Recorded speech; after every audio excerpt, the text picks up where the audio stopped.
네, 귀하고 아름다운 찬양 감사드립니다.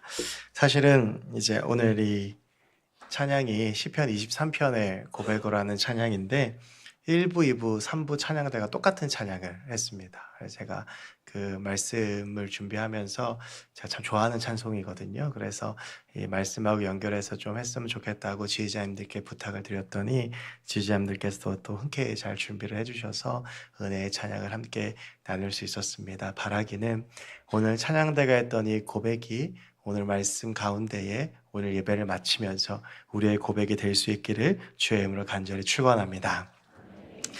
신앙은 자기가 사는 삶의 자리 그리고 그 자리에 사는 경험과 매우 밀접한 연관이 있습니다.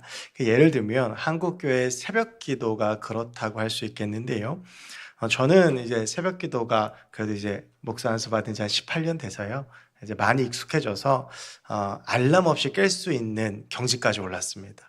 그래서 이제 한 알람을 맞추면 한 10분 전에는 제가 일어나서 그래도 누워서 이렇게 정신을 좀 차릴 정도가 되었는데 사실은 이 새벽 기도를 시작할 때 참 힘들죠. 목회자들이 이제 저도 저희 동료들하고 그런 이야기들을 참 많이 나누는데 참 새벽 기도만 없으면 목회할 만하겠다라고 하는 분들이 꽤 있어요. 실제로 새벽 기도에 실패하는 그 담임 목사나 부목사들도 꽤 많이 있습니다. 근데 여러분 잘 아시는 대로 새벽 기도는 우리나라에만 있습니다. 그러니까 다른 나라에는 새벽 기도가 없습니다. 근데 우리나라에서 왜 새벽 기도가 시작이 되었냐 하면 우리나라에 처음 복음이 들어왔던 그 시절, 그 시대와 연결해서 생각을 해봐야 됩니다. 그 복음이 우리나라에 처음 들어왔을 때 아시겠지만 이 조선 말기 나라가 거의 망해가고 있을 때입니다. 그러다 교회가 이제 굉장히 많이 세워지고 복음이 활기차게 전해졌을 때가 1900년대 초반인데요.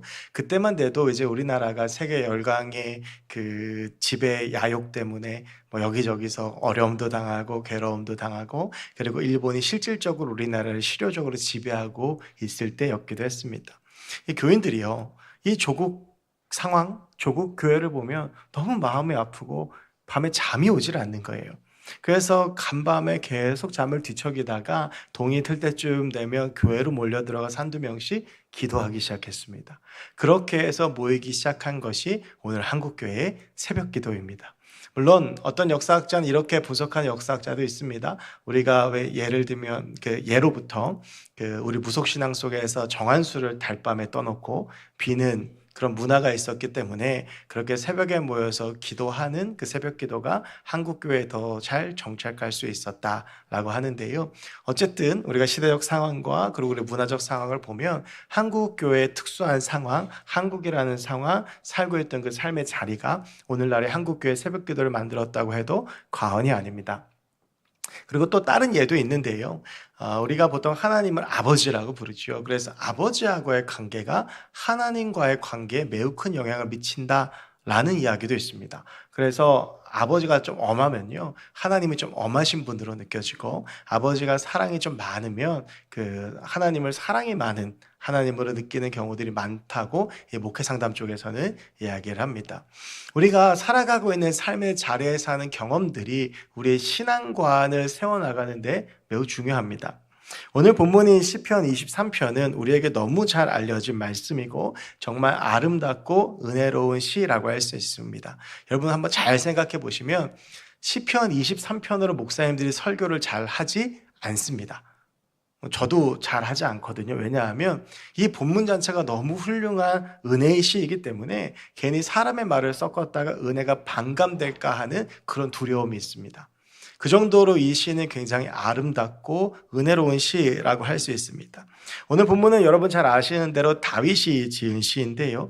이는 다윗이 자기가 살면서 평생 동안 경험했던 하나님을 고백하고 있는 것인데, 오늘 보면 이 하나님을 목자로 그리고 나를 양으로 표현하는 이것은 다윗이 왕이 되기 전까지 살았던 그의 삶의 자리가 목자였기 때문입니다.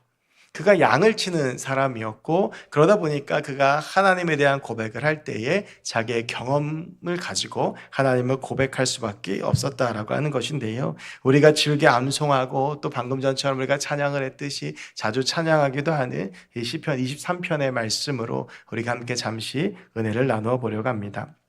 우리 먼저 오늘 본문 1절과 2절의 말씀을 같이 한번 읽어보겠습니다. 시작. 여호와는 나의 목자시니 내게 부족함이 없으리로다. 그가 나를 푸른 초장에 누이시며 쉴만한 물가로 인도하시는도다. 아멘. 여러분, 오늘 이제 보면 다윗이 23편을 시작하면서 1절에서 여호와는 나의 목자시니 라고 고백을 합니다. 여러분, 이 목자는요, 양을 치는 사람을 말합니다. 이 목자가 하는 일은 크게 세 가지가 있습니다. 하나는 양들에게 좋은 꼴을 먹이는 겁니다. 즉 먹이를 주는 것이죠. 그런데 양은요, 이렇게 우리의 가두어만 키우는 짐승이 아니라, 가축이 아니라 방목을 합니다. 그래서 방목을 해서 초장으로 끌고 가서 거기서 이제 풀어놓게 되는데요. 그래서 목자가 하는 일은 좋은 풀밭을 발견하는 겁니다. 양들이 먹을 수 있는 신선하고 좋은 풀밭을 발견해서 그 양들을 이끌고 가야 하는데, 또 풀밭만 좋다고 해서 되는 것이 아니라 그 양떼들이 이탈하지 않도록 그 양떼들을 잘 이끌고 나가는 것이 필요하죠. 그렇게 해서 좋은 꼴을 먹였다면 그 다음에는 물을 먹여야 합니다. 목이 타는 그 양들에게 좋은 그 강가로 끌고 내려가서 그 강가에서 이 양들이 목을 축일 수 있도록 갈증을 느끼지 않도록 해주는 것이 또 이 목자의 할 일이라고 할 수 있겠습니다. 이 두 가지를 하면서 목자가 유념해야 될 것이 하나 있습니다. 그것은 양들이 이탈하지 않고 길을 잃어버리지 않도록 양들을 잘 살펴보아야 한다라고 하는 것입니다. 굉장히 귀찮은 일이죠. 만약에 이 양들을 보는 것이 귀찮다고 해서 시선을 조금 딴 데로 돌리면 이 양들은요, 눈이 어둡고 다른 가축들에 비해서 조금 멍청하거든요. 그래서 쉽게 길을 잃어버립니다. 그래서 누가복음 15장에 보면 예수님께서 잃어버린 세 가지에 대한 비유를 하십니다. 잃어버린 양에 대한 비유를 하시고, 잃어버린 드라크마에 대한 비유를 하시고, 잃어버린 아들에 대한 비유를 하시는데, 이 비유라고 하는 것은 그 비유를 듣는 사람들이 말씀을 조금 더 이해하기 쉽도록 그들의 삶의 자리에 밀접한 것을 가지고 이야기를 하거든요. 그러니까 잃어버린 양의 비유를 하셨다라고 하는 것은 양들이 잃어버린 일들이 굉장히 많았다라고 하는 겁니다. 그러니까 목자들이 이 양들을 끌고 가다가 푸른 풀밭에 가다가 양들을 놓쳐버리기도 하고, 강가로 데리고 가다가 그 양들을 놓쳐버리기도 하는 일들이 수시로 일어났다라고 하는 것이죠. 그래서 목자들은 이 양들에게 좋은 것을 먹이기 위해서 이 양들을 데리고 다닐 때 잘 지켜보아야 합니다. 그건 여러분에게 얼마나 귀찮은 일이겠습니까? 근데 이렇게 귀찮은 일만 목자에게 있는 것은 아닙니다. 세 번째인데요, 좋은 꼴을 주고 또한 물을 먹였다라고 하면 이번에는 귀찮은 일이 아니라 위험한 일입니다. 이 양들을 푸른 초장에 풀어놓다 보면 시시각각 맹수들이 찾아옵니다. 사자나 곰 같은 것들이 와서 이제 양들을 물어가고 먹잇감으로 삼으려고 하니, 목자는 그 맹수들로부터 양을 지켜야 합니다. 여러분, 4절에 보면 주의 지팡이와 막대기가 나를 아니하시나이다 라고 하는 것이 구절이 있는데요.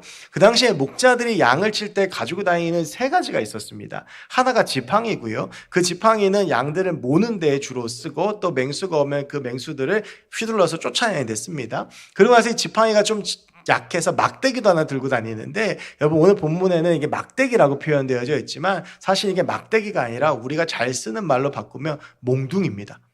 그러니까 그냥 이런 뭐 얇은 막대기 지팡이 같은 게 아니라 뭐 두 개 들고 다닐 필요는 없잖아요, 지팡이를. 이 막대기라고 하는 거는 몽둥이처럼 이렇게 크고 두꺼운 거고요. 거기에 쇠를 박아서 이렇게 사자나 곰이 오면 휘둘러 가지고 쳐서 쓰러뜨리거나 그 다음에 도망가게 하는 데 쓰였던 게 막대기입니다. 그리고 물매는요, 이 돌팔매질 하는 거. 그래서 다윗이 이걸 가지고 골리앗 앞에 가잖아요. 이 목자들이 세 가지를 항상 몸에 지니고 다니면서 맹수의 공격으로부터 양들을 지키고자 했습니다. 그래서 여러분, 이 다윗을 보면요, 다윗이 사무엘상 17장에서 골리앗과의 싸움에 나가잖아요. 근데 골리앗과의 싸움에 나가는데 그 형들 셋이 말립니다. 엘리압과 아미나답과 삼갈이 너는 어린아이다, 전쟁을 우습게 여기냐 그러면서 굉장히 화를 많이 내면서 책망하면서 다윗을 말려요. 사울왕조차도 다윗이 나아가는 것을 막습니다. 왜냐하면 안 그래도 전세가 불리한데 소년 다윗이 나와가지고 소년이 적국의 장수한테 죽임을 당하며 사기는 땅바닥에 떨어질 거고, 그러면 다시 전쟁을 하기는 어렵습니다. 그러니까 사울과 그 형들이 다윗을 막는데, 다윗이 그런 형들과 사울과 그를 막아선 사람들한테 이렇게 이야기를 합니다. 사무엘상 17장 34절과 35절인데요.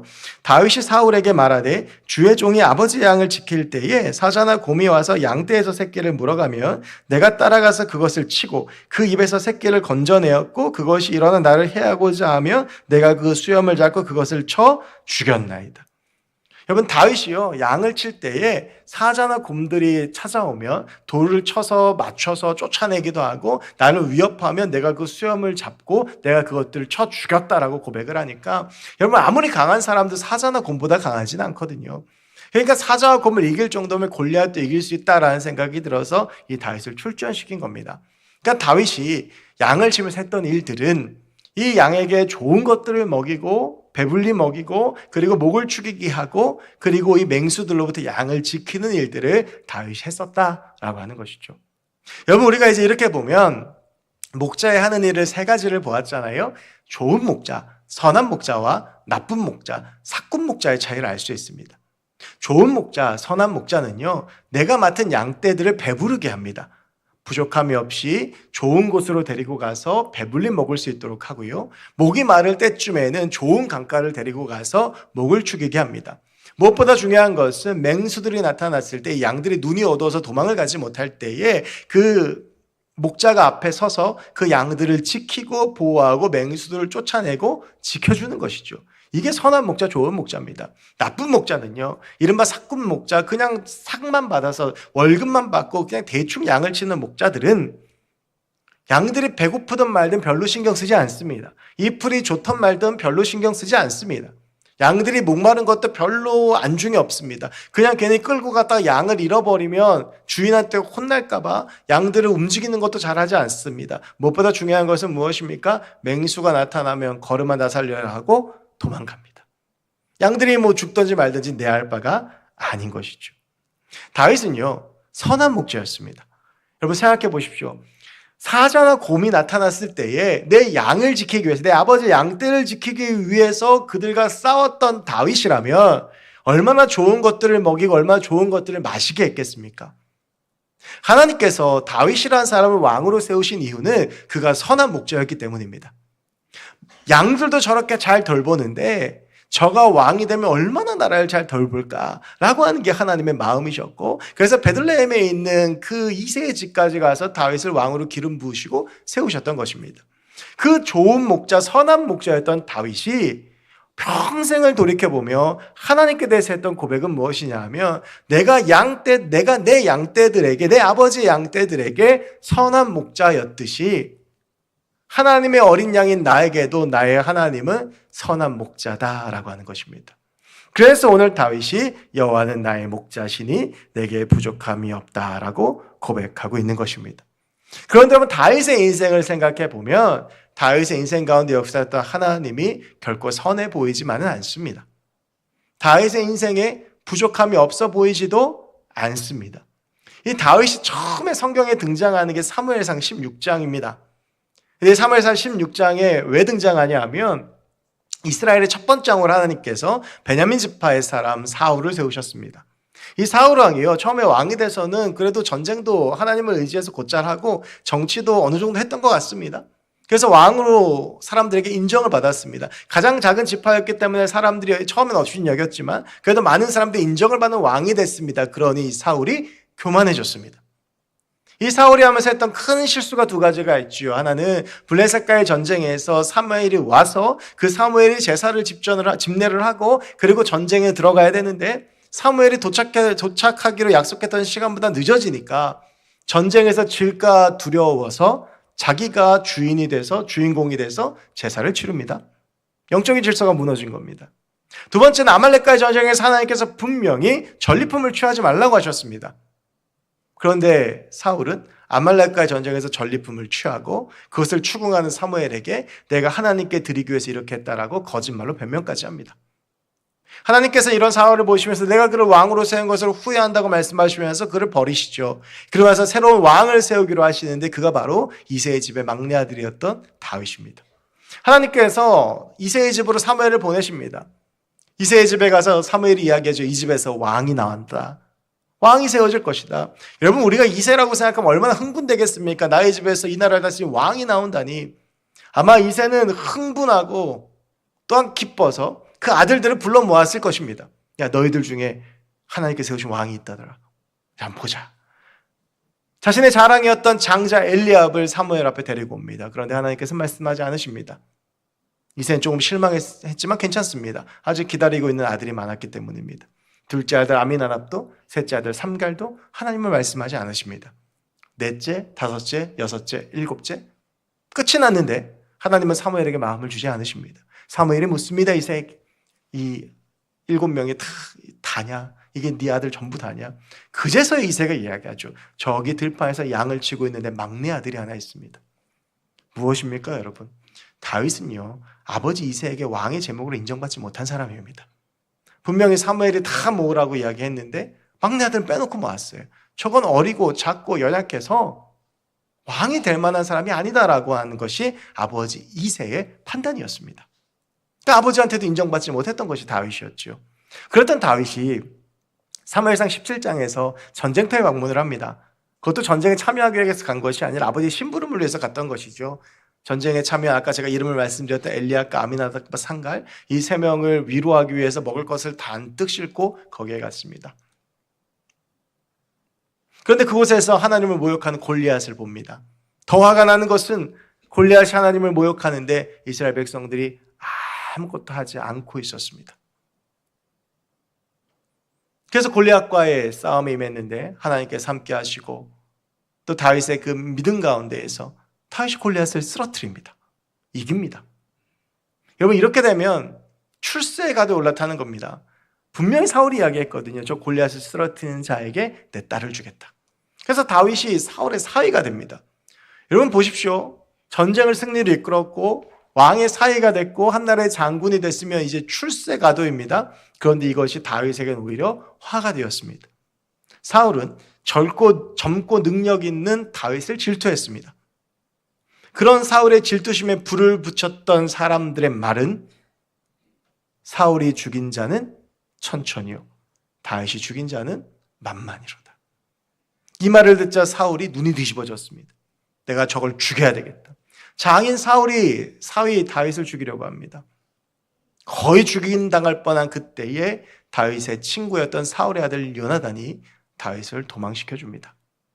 그렇게 해서 다윗이 도망을 쳐서 광야로 떠납니다. 그렇게 13년을 도망자로 살아갑니다.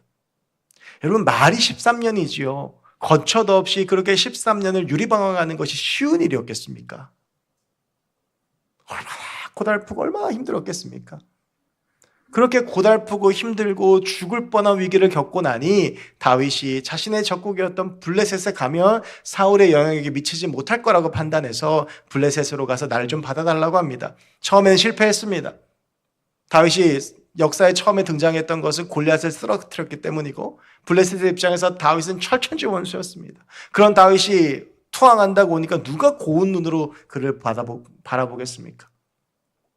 그래서 분위기가 심상치 않자 침을 흘리고 미친 척하면서 거기서 도망을 칩니다.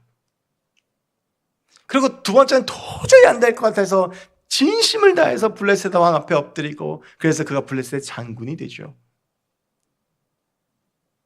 그랬던 다윗이 사울과 그 세 아들 요나단, 아미나단, 말기수아가 블레셋과의 전쟁에서 죽고 나서 하나님의 뜻대로 왕이 됩니다. 여러분, 그런데요, 다윗이 왕위에 올라서의 7년 6개월은 그는 반쪽짜리 왕이었습니다. 그는 헤브론에서 왕이 됐거든요. 예루살렘이 아니라. 7년 6개월 동안 나라는 내전의 소용돌이에서 서로 싸우는 일들이 있었습니다. 사울 왕의 아들이 아까 3명이 전쟁터에서 죽었는데 1명이 더 남았어요. 이스보셋이라고 하는. 그래서 아브넬이라고 하는 장군과 함께 반란을 일으켰고, 그리고 이 이스보셋은요, 다윗보다 10살도 많고 전통성을 가지고 있는 사람이었습니다. 그러니까 이 싸움이 굉장히 치열했던 거예요. 그렇게 7년 6개월을 보내다가 다윗이 그제서야 비로소 이스라엘의 왕이 됩니다. 이제 왕이 됐으니까 좀 부족함이 없는 삶을 살 수 있었을까요? 아니요. 아들이 딸을 강간하고 아들이 서로 죽이고, 그리고 나서 자기가 가장 사랑하던 압살롬이 반역을 일으키고 죽을 뻔해서 광야로 도망을 칩니다. 여러분, 지금 이것이 다윗의 인생입니다. 이 인생을 생각해 보면서 오늘 시편을 다시 한번 봅시다. 여호와는 나의 목자시니 내게 부족함이 없다라고 하니 다윗의 고백이 가당키나 합니까? 아버지께도 인정받지 못한 인생이었고 겨우 출세가 돼 올라탄 것 같았지만 이번에는 또 장인이 나를 죽이려고 하고 13년을 광야에서 떠돌다가 그러고 나서 왕이 됐는데 반쪽짜리고, 그리고 나서 힘겹게 7년 6개월 만에 나라를 다 차지하게 됐는데 아들들이 서로 죽이고 아들이 반란을 일으키고 난 아들에 쫓겨서 광야로 도망을 쳤습니다. 여러분, 이런 다윗의 인생 가운데에서 어디에서 하나님이 과연 선한 목자라고 말할 수 있겠습니까? 다윗의 인생은요, 하나하나 살펴보면 부족함 투성이이고 정말 힘들고 고단한 삶이었습니다. 근데 이런 삶을 살았던 다윗이 오늘 23장 1절과 2절에서 여호와는 나의 목자시니 내게 부족함이 없다라고 고백을 합니다. 그가 나를 푸른 초장에 누이시고 쉴만한 물가로 인도하셨다라고 고백합니다. 여러분, 다윗이 이렇게 고백할 수 있었던 이유가 무엇일까요? 그 이유가 3절에 나옵니다. 우리 3절 함께 읽어보겠습니다. 내 영혼을 소생시키시고 자기 이름을 위하여 의의 길로 인도하시는도다. 아멘. 3절의 고백은 쉽게 말하면 이것입니다. 그분이 나를 살리셨고 그분이 그분의 영광을 위하여 나의 길을 인도하셨다라고 하는 겁니다. 오늘 다윗이 23편 1절과 2절에서처럼 고백할 수 있는 이유는 내가 그렇게 어려움을 겪었던 그 시절도 하나님의 인도하심이었다라고 고백하기 때문입니다. 여러분, 다윗의 인생을 다시 한번 살펴보겠습니다. 다윗은요, 그 8아들 중에서 막내가 되어서 그냥 들판에서 양이나 치는 사람이었습니다. 그런데요, 다윗은 양을 치는 사람이었기 때문에 왕이 될 수 있었습니다. 하나님은 자신과 같은 선한 목자인 다윗에게 그 마음을 두셨고 그를 왕으로 세우셨고, 그가 선한 목자로서 그 푸른 초장에서 살아가면서 사자와 곰도 이길 수 있도록 싸웠기 때문에 그가 골리앗 앞에 설 수 있었던 겁니다. 골리앗을 이길 수 있었던 겁니다. 그가 광야에서 떠도는 시간은 백성들의 삶을 이해하고 본인이 왕의 아들이 아님에도 왕이 될 수 있는 명분을 준비하는 시간이었습니다. 그가 헤브론에서 보냈던 7년 6개월 동안 선왕이었던 사울의 흔적을 지우고 안정적인 통치의 기반을 마련할 수 있었습니다. 그리고 아들 압살롬의 반역과 죽음은 매우 가슴 아픈 일이었지만 그랬기 때문에 아들 솔로몬이 왕이 되고 그 솔로몬을 통해서 하나님의 성전이 지어질 수 있었던 것입니다. 다윗의 인생에 있어서 실패라고 불려질 수 있는 그 순간, 다윗의 인생 가운데서 아프고 힘들었던 그 순간이 돌이켜보면 하나님께서 그 삶 가운데 그를 인도하시는 삶이었다라고 하는 것입니다. 그런데 물론 그 하나님의 인도하심이 순탄하고 평안한 길만 있는 것은 아닙니다. 4절을 보면 내가 사망의 음침한 골짜기로 다닐지라도 해를 두려워하지 않을 것은 주께서 나와 함께 하심이라 주의 지팡이와 막대기가 나를 안위하시나이다 라고 고백하고 있습니다. 여러분, 다윗의 고백을 우리가 잘 주목해서 봐야 합니다. 다윗은요, 하나님께서 나의 선한 목자이시니 내가 사망의 음침한 골짜기로 가지 않도록 인도하신다라고 말하지 않습니다. 하나님께서 인도하시는 그 길 가운데 사망의 음침한 골짜기를 만나더라도 나는 두려워하지 않는다라고 고백을 합니다. 여러분, 우리가 하나님의 인도하심을 따라 살아가지만 때로는 사망의 음침한 골짜기를 지날 때가 있습니다. 광야의 도망자가 되어서 아무것도 하지 못하고 유리방황하거나, 여러분, 성경에서 자식 때문에 제일 고생했던 게 다윗이거든요. 자녀들이 나의 사국을 썩이고 나를 힘들게 하거나 여러 가지 어려움과 힘듦이 있는 상황일지 모르겠으나, 그런데 다윗이 오늘 하는 고백은 나는 그 사망의 음침한 골짜기를 지나가도 두려워하지 않는다라는 것입니다. 왜냐하면 나의 선한 목자 되신 우리 주님께서 지팡이와 몽둥이로 나를 지켜주시고 보호해 주시기 때문입니다. 여러분, 우리가 살아가는 길 가운데 다윗의 인생처럼 힘들고 고단하고 어려울 때가 있습니다. 홀로 외로운 가운데 몸부림치며 광야의 길을 걸을 때나, 자녀들 때문에 가슴 아파하며 속상해할 때나, 내 뜻대로 풀리지 않는 여러 가지 일들 때문에 가슴 아파하고 힘들어하는 일들이 있습니다. 오늘 이 말씀을 마주하며 은혜를 받는 것이 아니라 하나님 앞에 어떻게 하나님이 선한 목자냐고 항의하고 싶은 마음이 들 때도 있습니다. 13년 동안 광야에서 방황했던 다윗처럼 비참하고 처참한 모습에 놓일 때도 있고요. 어쩌면 오늘 나오시기 전까지 일주일 동안 사망의 음침한 골짜기를 지나다가 오늘 예배에 오는 것도 고민하며 힘들게 나온 분들도 계실 수도 있습니다. 그런데 여러분, 오늘 우리와 같은 그런 힘들고 고단한 삶을 겪으며 사망의 음침한 골짜기를 지나왔던 다윗이 고백합니다. 여호와는 나의 목자시니 내게 부족함이 없으리로다. 때론 사망의 음침한 골짜기를 다닐지 모르겠지만 내가 해를 두려워하지 않는 것은 그분이 지팡이와 막대기로 나를 지켜주심이라. 여러분, 양은요, 말씀드렸지만 눈이 어둡습니다. 그래서 맹수가 다가오는 것도 모릅니다.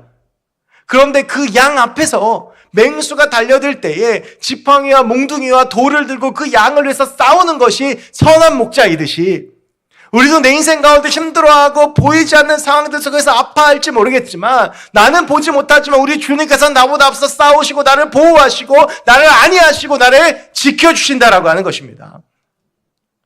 살아가다 보면 다 놓고 싶을 때도 있습니다. 정말 힘들어서 죽을 것 같은 시간들이 있습니다. 눈물밖에 나지 않고 아프고 힘들 때도 있고, 왜 나를 하나님께서 여기로 몰아가시고 이렇게 인도하셨는지 이해가 되지 않을 때도 있습니다. 그런데 그런 이해할 수 없는 삶들을 살았던 다윗이 오늘 하는 고백은 그 모든 것들이 다 하나님의 은혜였고, 하나님이 그 삶의 순간순간들 속에서 나를 지금 이렇게 만들어 주셨고, 하나님은 여전히 나를 인도하신다라고 하는 고백인 것입니다. 그 하나님이 우리와도 함께 하시는 줄로 믿습니다. 비록 우리가 사망의 음침한 골짜기를 다닐지라도 우리 주님은 함께 하시고, 내가 형언할 수 없는 슬픔과 아픔과 괴로운 가운데 있더라도 우리 주님은 나에게 좋은 것들을 먹이시며, 이 양 한 마리가 이탈할까 노심초사하며 그 중에서도 가장 약하고 말 안 듣는 양을 주의 깊게 보았던 그 선한 목자의 눈길로 우리를 보시며 우리의 인생의 길을 함께 걸어가시는 분이 우리 주님이신 줄 믿습니다. 다윗처럼 힘들고 고단한 인생을 걸어가지만 언젠간 이 모든 것이 주의 은혜이며 하나님이 나의 삶 가운데 역사하셨고 내 모든 걸음이 하나님의 뜻이었음을 고백하는 그때가 저 여러분의 삶 가운데 속히 올 수 있기를 주의 이름으로 간절히 축원합니다. 여러분, 5절부터는 다윗의 이 고백이 조금 바뀝니다. 1절부터 4절까지 하나님에 대해서 그분이 선한 목자라고 했던 다윗이요, 5절에서 갑자기 원수에 대한 이야기를 합니다.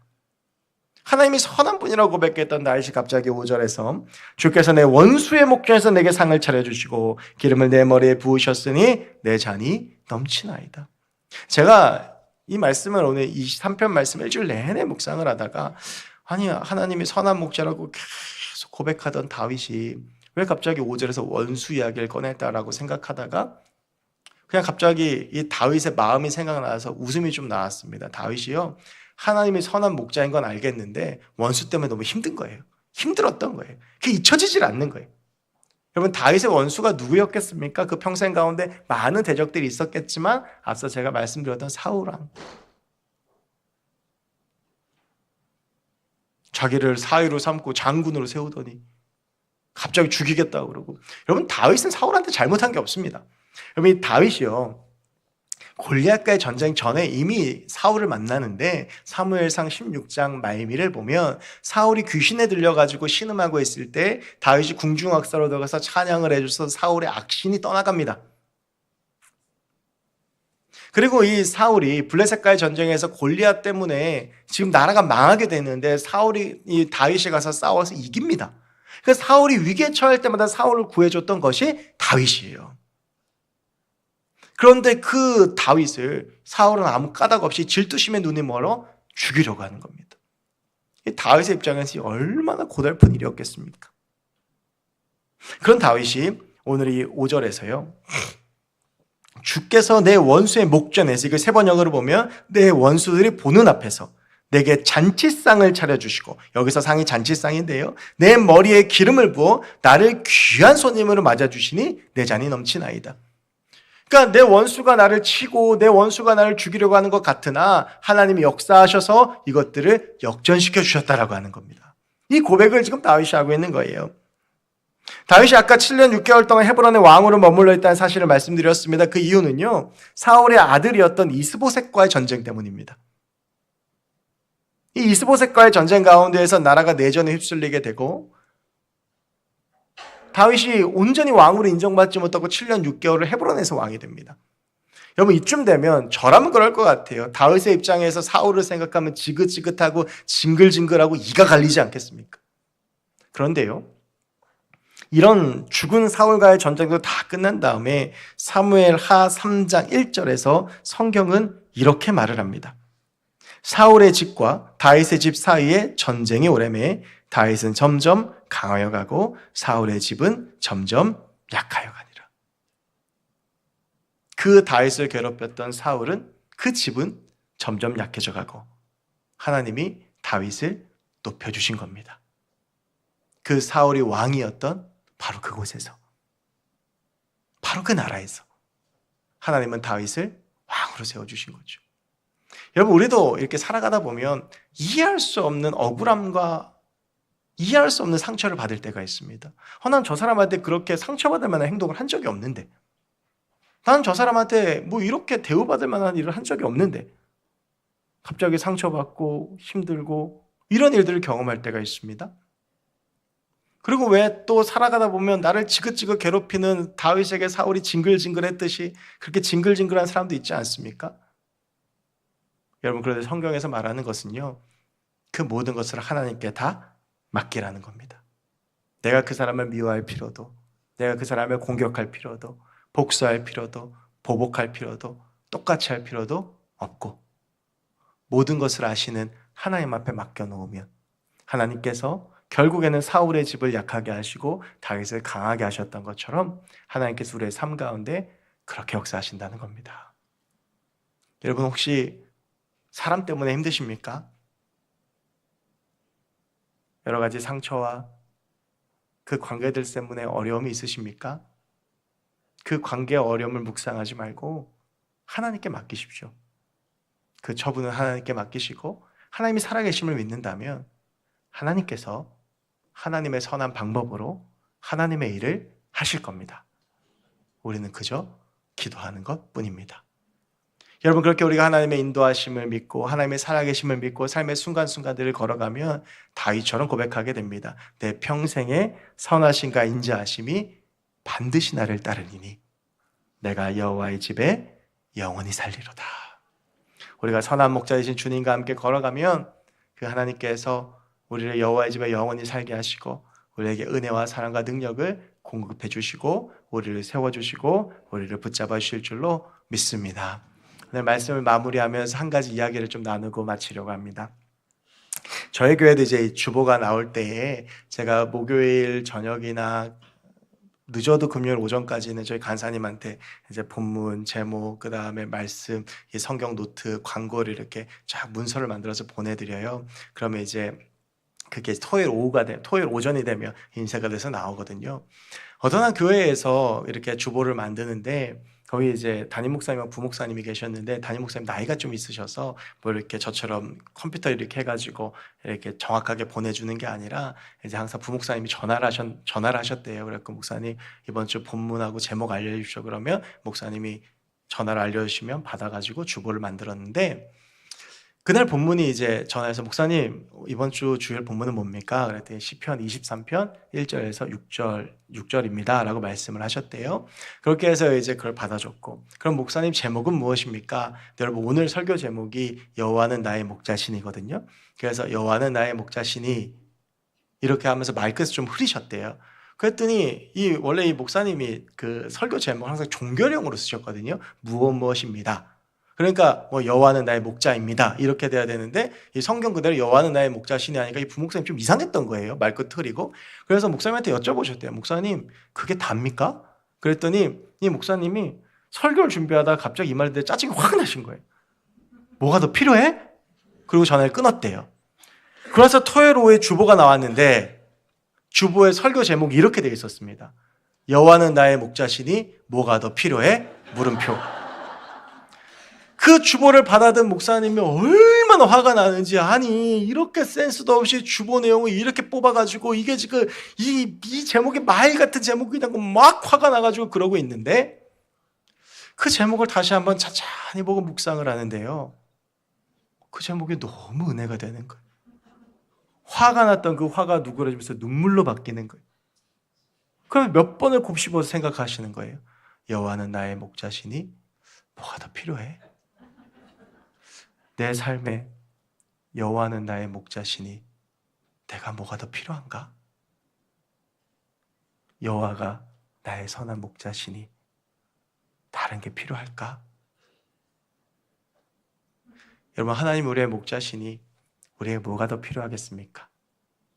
그분이 내 인생을 책임지시고 꼴을 먹여주시고 물가로 인도하시고 맹수로부터 지켜주시고 내 원수의 목전에서 상을 베푸셔서 나를 높여주시고 내 평생의 선하심과 인자하심으로 함께 하시는 주님이신데,